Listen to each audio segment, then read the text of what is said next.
Welcome to Bonded Voices. Today's topic is, why are there people I don't like? Ever wondered why you just can't click with some people? Let's dive into the everyday mysteries of human connections. Why are there individuals who simply rub us the wrong way? Stay with us as we navigate through the common reasons behind those moments when personalities clash and explore the down-to-earth psychology of why we might not like certain folks. I'm Lauren. I'm Ian. And I'm Greg. So, interesting topic. It's a great topic because it's something that I struggle with. And especially when you're a parent and your kid's like, I don't like that kid. And for no good reason, it just makes you wonder, like, you know, is the people in your own life that you dismiss or treat badly because you don't like them, and then you question yourself, well, why don't I like this person? Right. They haven't done anything. Well, is it just because you have different opinions? Like, maybe... No, but I think it's sometimes even if you don't even know them, it's just the character. Like, you'll hear them at a distance and you'll be like, oh, no. And that bugs me internally because I don't want to be that person. And it's nothing to do with anything like, you know, race, skin color, anything like that. Religion, anything. It's just there's certain people who just, it's like nails on a chalkboard. And for me, I'd love to get to the bottom of understanding, maybe I need a therapy session for it, of like why I go through this, right, and how I can stop doing it. Well, and I wonder, is it a defense mechanism that somehow we're pre-wired to avoid certain personalities or certain, if we go back to your scenario where you overhear someone from across the room and it's nails on the chalkboard, is there some subconscious protection that's pushing you away from talking with that person that you just know you're not going to jive? Okay, this is my therapy session. I'm glad we're going down this path. Well, so is it the subject that gets you upset? No, or is it... sometimes it's just the tone of the voice. Oh, interesting. Yeah, no, it really is. And I always remember from therapy session back in school, right, where even some kids... Ian's laying down on the couch now. Oh, right. Even some kids at school, I remember when I was a kid, openly thinking, I just don't like that kid. I don't know why. And I'm sure you guys had it as well. But no. It's just, no. Dang. I like everybody. I'm sorry. Now I'm getting on the couch. But like, yeah, it's... Yeah, you can't like everybody. No, I'm joking. No, I'm joking as well. No, but, it's really, really weird. And even to this day, there's acquaintances. They're not friends because they wouldn't obviously become a friend if you didn't like them. But acquaintances that I'm like, oh no, not him or not her. And yeah. Well, here's a question.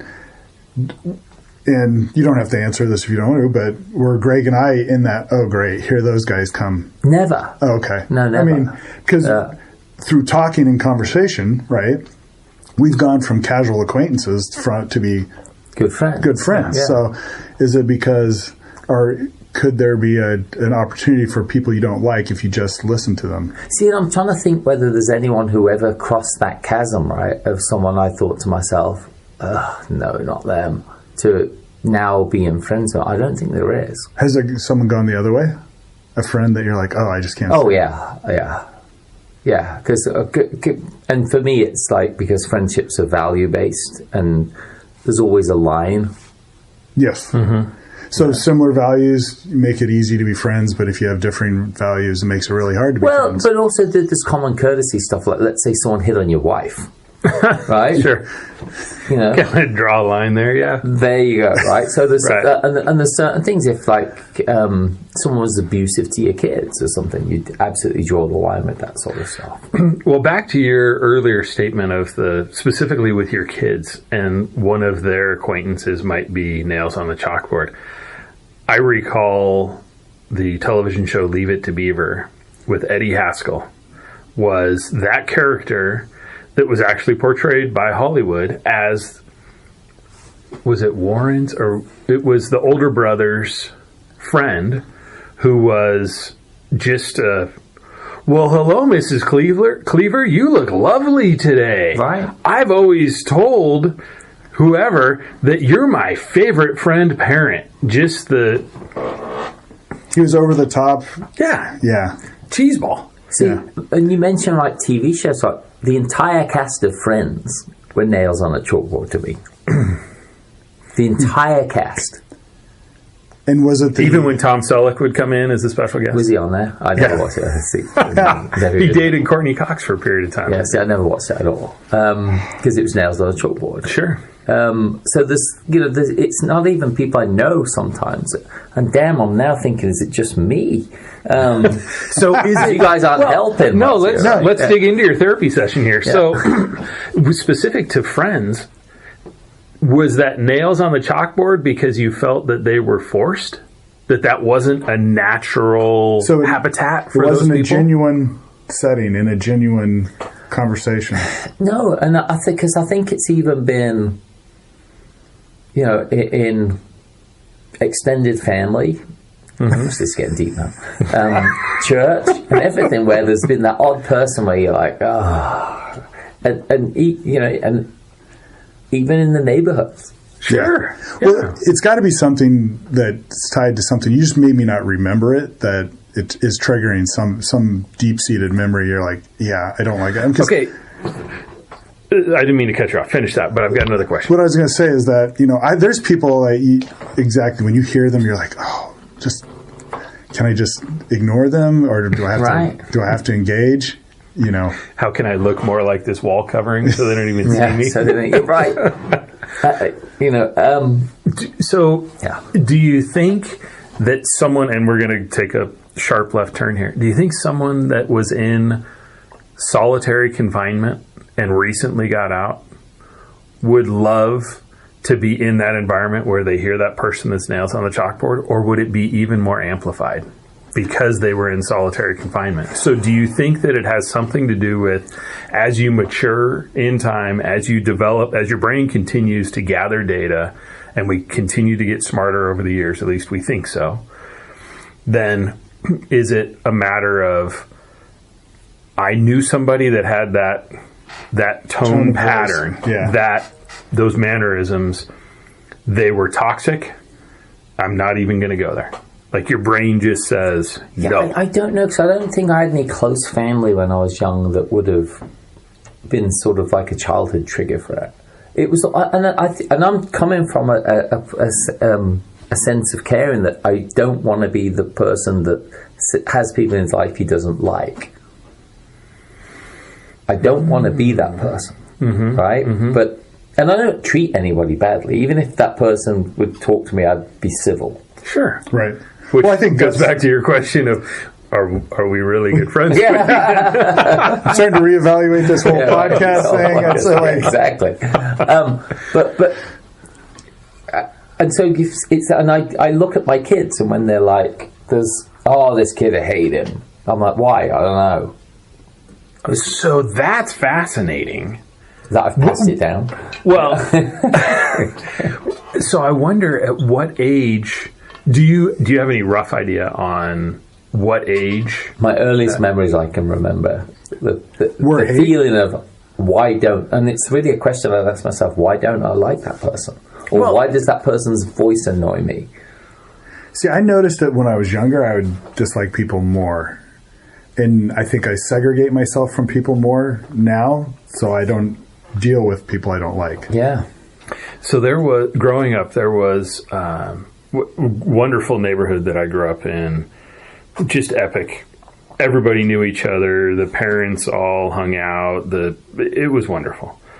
But there was one of the moms that lived in the neighborhood that, for whatever reason, I just didn't like. And everybody else that I've since talked with said, oh, she was wonderful. Why didn't you like her? Right. I don't know. I don't know.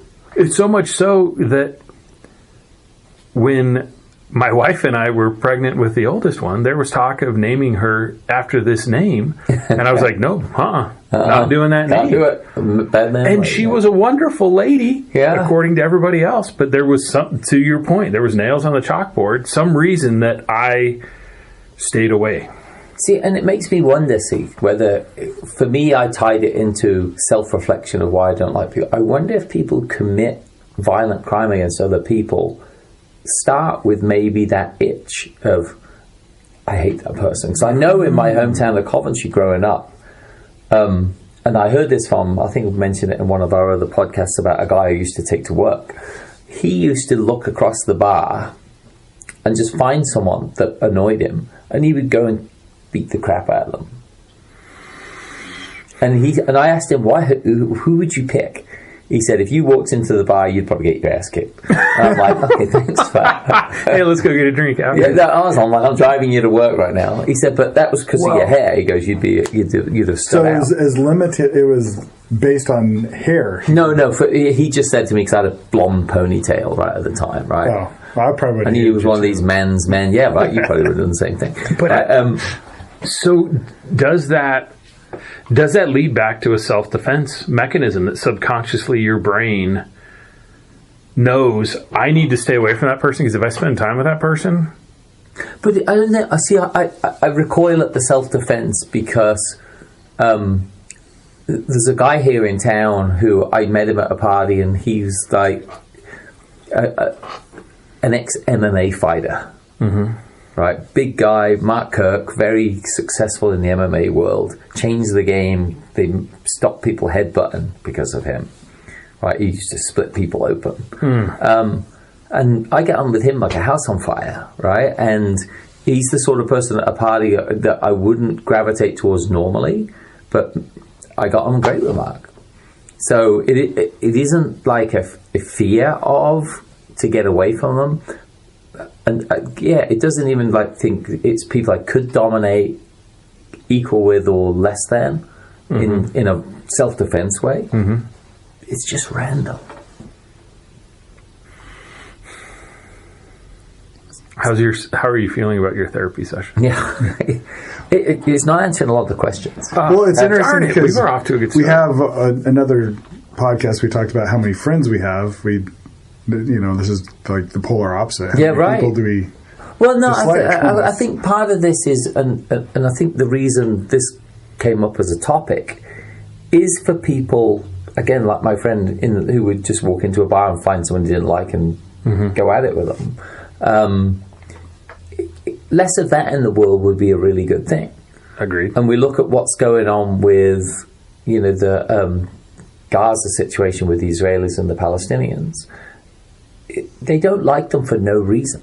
Why don't they like them? Now they have a reason, or they have a reasoning, air quotes, but it's not really a good reason. Mm-hmm. Now you could understand, I don't like that person because he molested my daughter. Great reason not to like someone, right?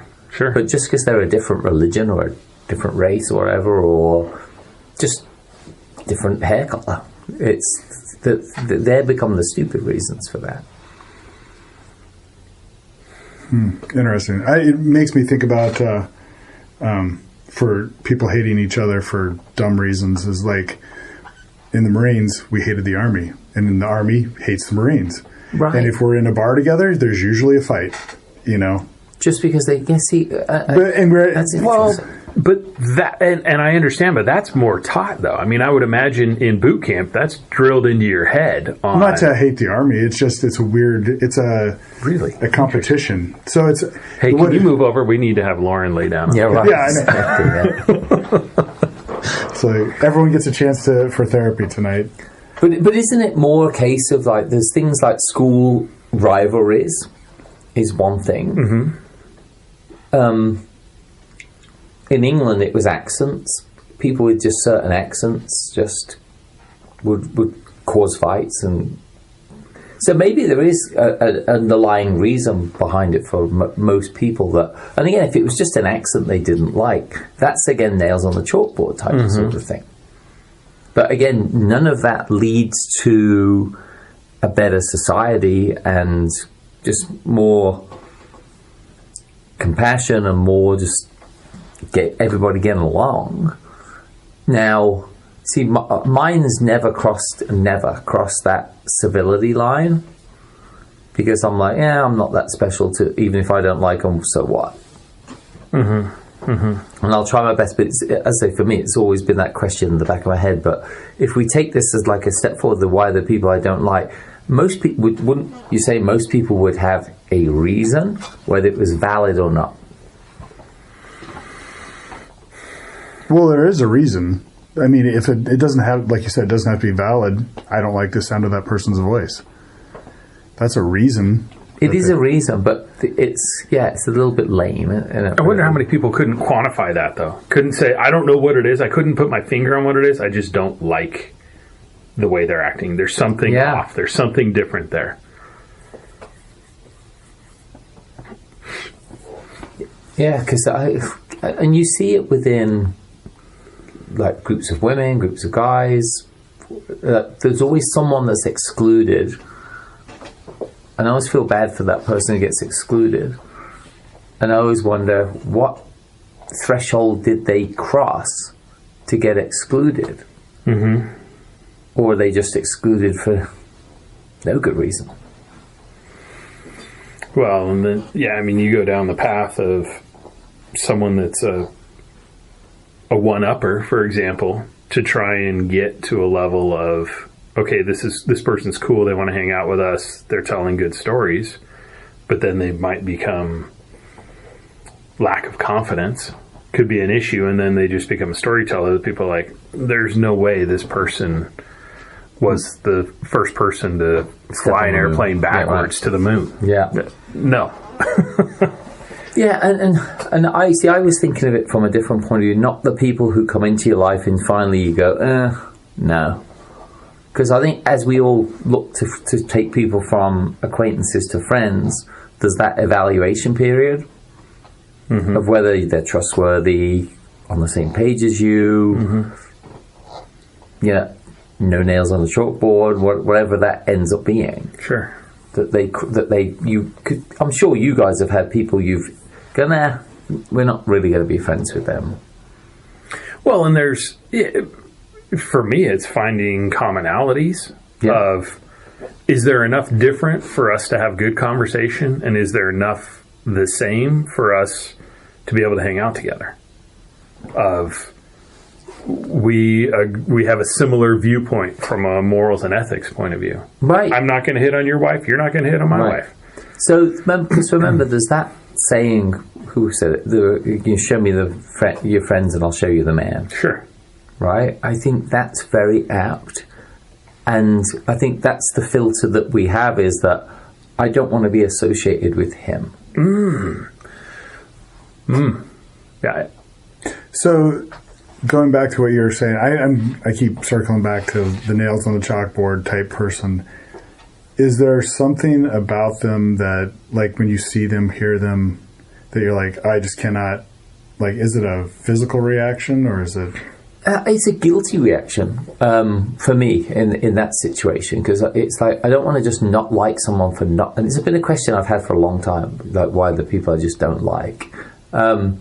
Different than, as I say, if you let someone come in to your circle, they start to become more friends, and then they cross that line. And you're like, not for me. Not for my family. What about the flip side of it? As we sit here, we've been that nails on the chalkboard to somebody. Oh, most definitely. Oh, I know I have. Yeah. And so, if we look at it from that point of view, did that keep us, because the tone of my voice, the tempo in which I talked, the way that I walk, whatever it might be, because I was nails on the chalkboard, did that somehow subconsciously protect me from that person? And I know that I keep going back to this subconscious protection thing, but is it it works both ways. I think it helps you create distance, and it's probably healthy because no one wants to be around people who are just tolerating them. Right. Like, what a waste of a life to have that as your friendship base. Yeah, to not thrive, just tolerate. Like, oh, thank gosh, he's gone. And I'm sure we've had people like that in our worlds as well. Sure. Yeah. I know. I'm quite certain that there are people. Yeah, I don't know. In my past living in Los Angeles, probably a lot more judgmental in a lot of ways, especially in the entertainment world, where there was almost a very high bar to cross to be worthy. Sure. And it's like, oh, you put your pants on a different way than other people. It's that's sort of almost like it was. What, do we live a different life in to people in the industry than outside of it? But yeah, it was very judgmental in that situation. Did that cause you to feel unsettled or constantly trying out for the role? Yeah. You were always auditioning? You were performing. Okay. Yeah, absolutely. Yeah. That's not a comfortable feeling. No. But I wonder, based on that, how many people, whether in their jobs or whatever, are doing that to fit in? Mm-hmm. Sure. You've got... I know things like politics, religion, everything else can separate people, put them in different groups, but at work, you're not supposed to talk about those things because it does separate you. Right. But then again, there's all those other extraneous factors and characteristics of someone who can create that separation. Like the loud talker. Or the person who had just the knack of saying the wrong thing at the wrong time. Is like, there's all those people. But I worked with a lady who, the moment she locked eyes on you, she started talking. And she didn't stop. Yeah. And you hear people make the lamest excuse to get away from her. Yeah. And she had no filter, right? And I just felt bad. Sure. I was the guy who spent half an hour talking to her. And then did you walk away saying, I want that half an hour back? Oh, absolutely. Yeah. Sometimes the conversations were good, but sometimes they were just really just like, Maybe that's the reason. Maybe it's a time-saving mechanism. Yeah, I don't know. To keep you from investing, or to keep someone from investing time in that. When you're struggling and competing for that role of, being accepted, and if someone's being accepted that you deem not as good, that could cause you to not like them. Yeah. Because you think that they're getting an unfair advantage on you. So what do we have as takeaways? Like if someone else is out there struggling with the same thing of like, I just don't know why. And I think a lot of people will be in a situation where they're like, I don't have a lot of friends, but then again, I don't like a lot of people. Mm-hmm. And I know people like that.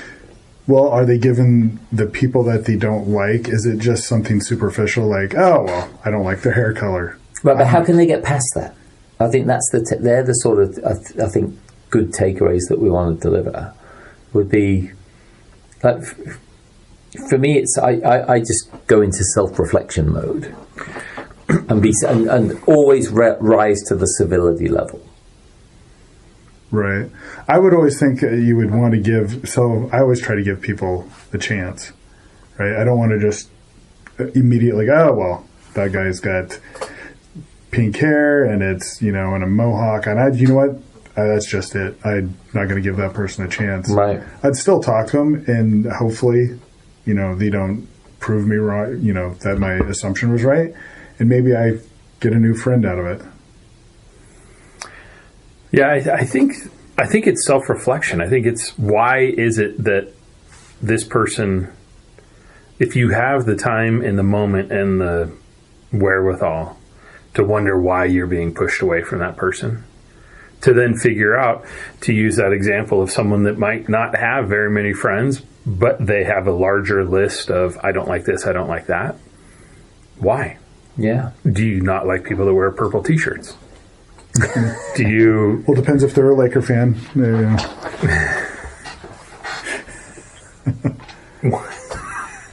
Laker fan. Oh, jeez.